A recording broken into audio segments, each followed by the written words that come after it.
ഇന്ത്യയിൽ മെസ്സി വന്നതിന് ശേഷം ഒരുപാട് വിമർശനങ്ങളാണ് ഉണ്ടായിട്ടുള്ളത്.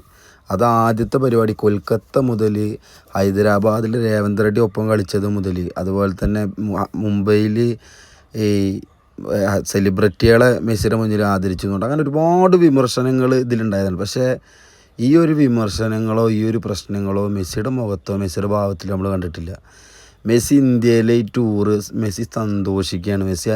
മെസ്സി മനം നിറഞ്ഞിട്ടാണ് എന്തും ചെയ്യുന്നത്. ഇപ്പോൾ രേവന്ത് റെഡ്ഡിയുടെ കൂടെ ബോൾ തട്ടുണ്ടെങ്കിലും ആൾക്ക് തട്ടാറില്ല, ആളൊരു മുഖ്യമന്ത്രി, ആൾക്ക് തട്ടാറില്ല, അതൊക്കെ സ്വാഭാവികമാണ്. പക്ഷേ മെസ്സിക്കില്ലാത്ത പ്രശ്നമാണ് ബാക്കിയുള്ള ആളുകൾക്ക്. ബാക്കിയുള്ള ആൾക്കാർ അത് ഭയങ്കരമായിട്ട് മോശമാക്കിയിട്ട് പറയണം. അതൊന്നും മെസ്സിക്കൊരു വിഷയമല്ല.